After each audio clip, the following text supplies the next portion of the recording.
Third compound যেটা হচ্ছে plaster of Paris, যেটাকে আমরা শর্টে লিখে রাখি পিওপি। তো এটারও ফার্স্ট আমরা কেমিক্যাল ফর্মুলা জানবো। এটা কেমিক্যাল ফর্মুলা হচ্ছে CaSO4 half H2 calcium sulphate হেভি হাইড, হাফ আছে মিন্স হচ্ছে হেভি, তাহলে আমরা লিখব কি ক্যালসিয়াম সালফেট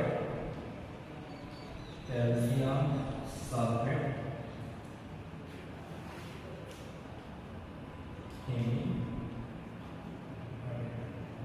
দেখো কিছু কিছু কম্পাউন্ড হয় যাদের মধ্যে জল অলরেডি প্রেজেন্ট থাকে, এটাকে বলা হয় হাইড্রাস, বলবো হাইড্রাস, যেগুলো সমস্ত জিনিসের মধ্যে জল থাকে সেগুলো আমরা হাইড্রাস বলতে পারি। তো এর নাম কি হলো তাহলে পিওপি মানে হচ্ছে প্লাস্টার অফ প্যারিস। তো এটা জেনারেলি আমরা কি করে জানবো প্লাস্টার অফ প্যারিসটা? দেখবে আমাদের যখন হাত পা ভেঙে যায়, আমাদের ওই হার্টকে ঠিকঠাক রাখার জন্য এটা প্লাস্টার করা হয়, তো সেখান থেকে আমরা ভাবতে পারি যে এটা হচ্ছে প্লাস্টার অফ প্যারিস। এবং এই প্লাস্টার অফ প্যারিসটা দেখতে কিরকম হয়ে থাকে? অবশ্যই হোয়াইট কালার হয়ে থাকে। তো তাহলে এর হচ্ছে কেমিক্যাল ফর্মুলা হলো CaSO4 half H2 calcium sulphate heavy hydrate. আমরা ফর্মুলা লিখে দিলাম, কেমিক্যাল নেমও লেখা হয়ে গেল। তো এটা কি করে আমরা পাবো? বলা হয় যে CaSO4 এর সাথে যদি আমরা 2H2 থাকে তাহলে এটাকে আমরা হিট করি, হিট দিই, তাহলে আমরা পাবো CaSO4 হাফ H2।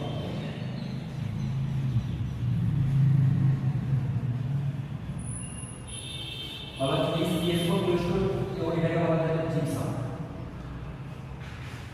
মানে জিপসামকে যদি আমরা হিট দিই, জিপসামকে যদি আমরা উত্তপ্ত করি বা হিট দিই তাহলে আমরা পাবো ক্যালসিয়াম সালফেট হেভি হাইড্রেট পাবো।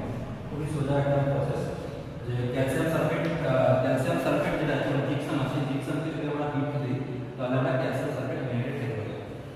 আর লাস্ট ওয়ান হচ্ছে use care for making blackboard chalk, আমাদের যে ব্ল্যাকবোর্ডে যে চক হয় এগুলো কিন্তু অ্যাকচুয়ালি প্লাস্টার অফ প্যারিস দিয়ে কিন্তু চলে যাচ্ছে, মানে ক্যালসিয়াম সালফেট হেভি হাইড্রেট দিয়ে তৈরি। সেকেন্ড পয়েন্ট হচ্ছে হোল্ড দ্য ফ্র্যাকচার বন্ডস, আমাদের যে সমস্ত হাড় ভেঙে যাচ্ছে সেই সমস্ত বন্ডকে হোল্ড করে রাখে। হাড় ভেঙে গেলে কি হয়? যখন ভেঙে মেকে যায় বা মেকে গেল সেটাকে কি করা? হোল্ড করা যায়, ঠিকঠাক রাখার জন্য সেটাকে কি হয়? চারদিকে আমাদের প্লাস্টার অফ প্যারিস দেওয়া হয়, প্লাস্টার করা।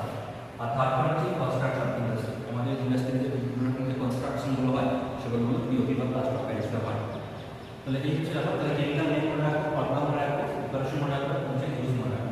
এছাড়া আসলে ভালো কথা, তো যদি এটাকে যদি আমরা রিভার্স করতে মানে যদি আমরা ক্যালসিয়াম সালফেট হেভি হাইড্রেটের সাথে যদি আমরা জল দিই তাহলে কিন্তু আমরা জিপসাম পেতে পারি। তাহলে খুব ইম্পর্টেন্ট যে পয়েন্টটা হচ্ছে এই যে প্রিপারেশনটা করলাম এটা কিন্তু রিভার্স প্রসেস, মানে আমরা ক্যালসিয়াম সালফেট হেভি হাইড্রেট বানানোর জন্য আমরা জিপসাম হিট করতে পারি, অথবা কি করতে পারি আমরা এই পিওপিতে যদি আমরা জল দিই তাহলে কিন্তু আমরা জিপসাম পাবো। এটা একটা খুব ইম্পর্টেন্ট ঘটনা।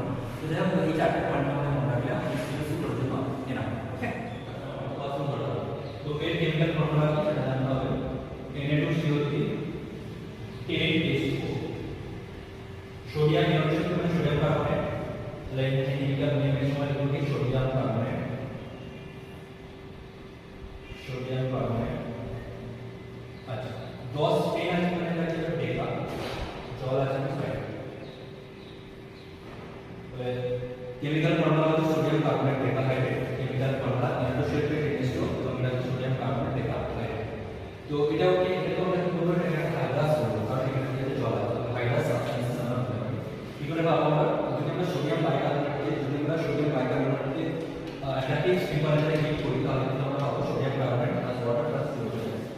এটা প্রিপারেশনটা কিন্তু দিছি যে এটাকে আমরা কিন্তু ডিকম্পোজ করতে পারি, সোডিয়াম বাইকার্বনেটকে ডিকম্পোজ করলে আমরা সোডিয়ামকে পজিটিভ পাবো, তাহলে এটা একটা এক্সাম্পল ডিকম্পোজিশন রিঅ্যাকশন করতে পারি।